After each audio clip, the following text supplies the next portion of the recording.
David Jiricek, who has spoken to Aaron Portzline. And if you don't know who David Jiricek is, he was the 6th overall pick in the 2022 draft. He's a defenseman. The team told him this year he would be on the team. He was in the AHL last year, and he's been up and down. He's been sent to the Cleveland Monsters. I used to know him as the Cleveland Barons.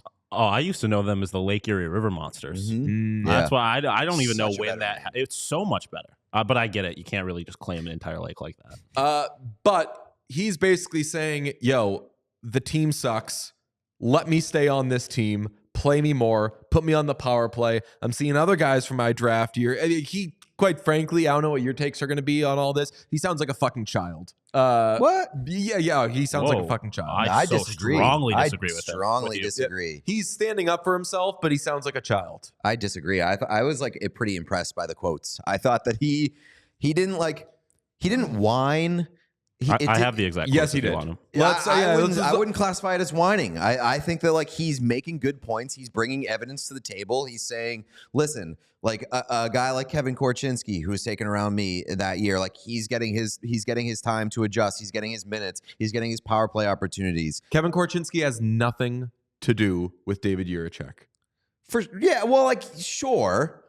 But like similar kind of situations for a young defenseman drafted, right? But like you have to understand, different teams do things differently. There was a player, 40th overall pick, 2011 for the Bruins, Alexander Koklachev. He didn't end up really amounting to anything, but he was always big time. Like, I'm ready for the NHL. Why? They said that I would be on the team this year. They said like, what are they doing? Come on, what are they doing? And it's like, motherfucker, what are you doing? I'm not saying that to David Jiricek. I'm saying that retroactively to Alex Koklachev. Sometimes it does take a little time, and sometimes they do bring you along slower than you would like.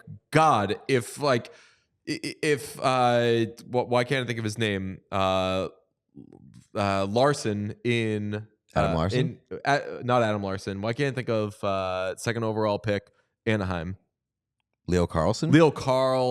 Yeah. Wrong double S. If Leo Carlson isn't outspoken and flipping out about his situation with the Ducks, why do we have a player who, well, we don't know? That's such an unfair comparison because Leo Carlson they laid out a plan for him and said, this is the plan. This is what we're going to do. This is why it's for your benefit.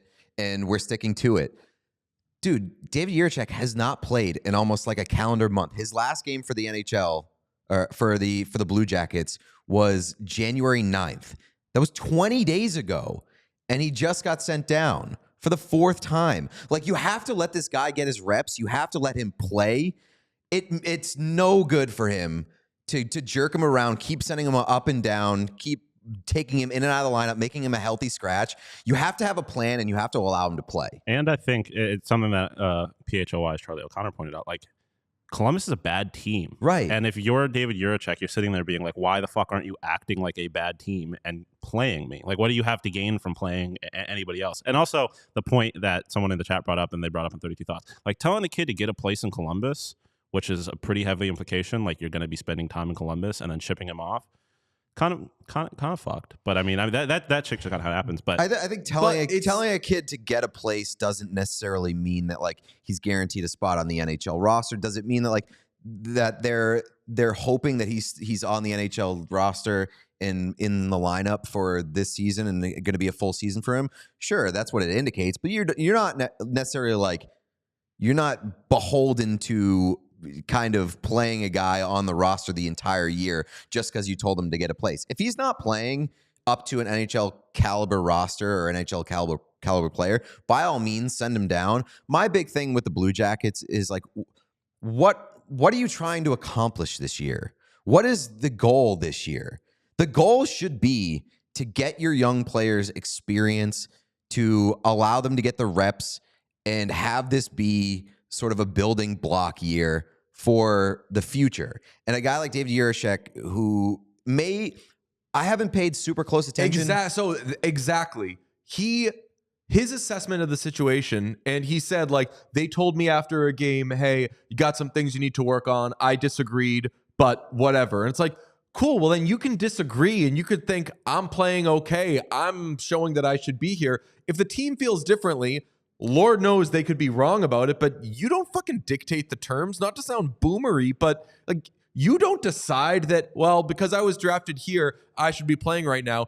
If the team wants to send you up and down, they can do that. And if the team wants to send you down and have you stay there for a while, they can do that. They have their reasons. They could be wrong.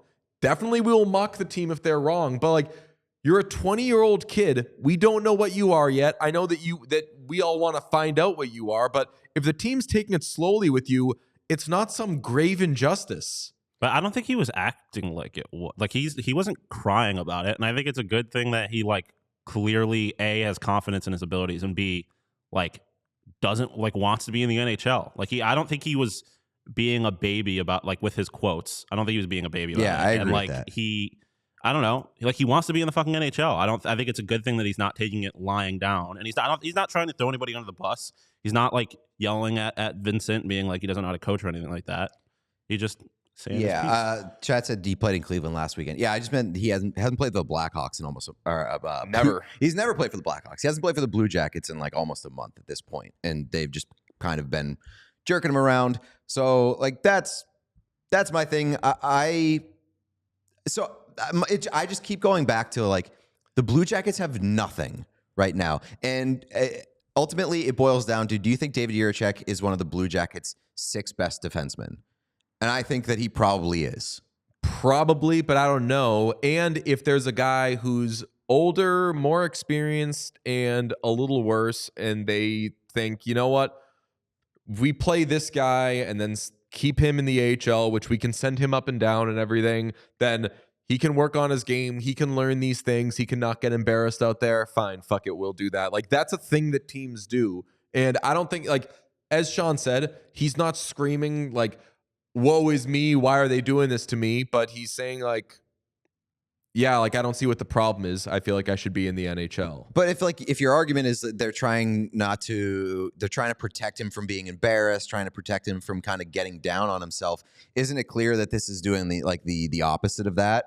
He's down on himself because he's getting jerked around and sent up and down between Cleveland and Columbus. Like, this is clearly not really, it's not sitting well with him. And that's not to say that, like, hey, if you're a young player and you getting sent down makes you sad or angry or whatever, that the team should just have to be like, okay, well then, sure, here's your NHL spot for the rest of the season.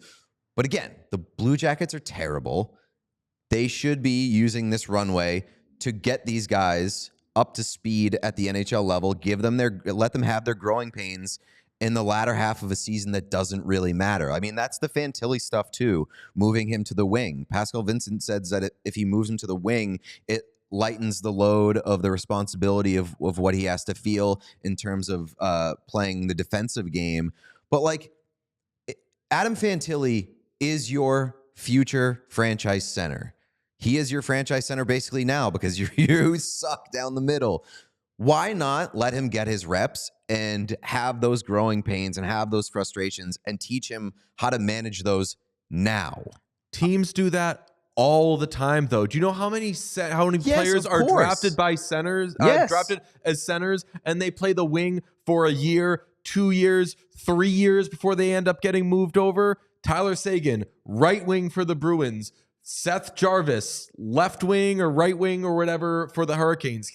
Both those guys end up becoming centers. It hasn't really happened for Jarvis yet, but like, this is a common practice. This is a common practice. I understand where you bring these guys in and have them do that. This was a playoff team, but like, Bruins in the playoffs, Dougie Hamilton's rookie year, didn't fucking play him. He was a healthy scratch as they were playing much worse players over him because they were like, you know what? We don't want to have this kid go out there and ruin his life in the postseason, which he would end up doing in future postseasons. You're talking about good teams. That was going to be You're talking about good teams protecting young players who they don't necessarily trust. But they developed those players, though. Those guys ended like, I'm not saying it's you definitely do it this way or you definitely do it the other way. I'm saying it's not a grave injustice that they're doing it a way that a lot of teams do. And as Sean said, again, he's not saying like, get me out of here. What are you doing?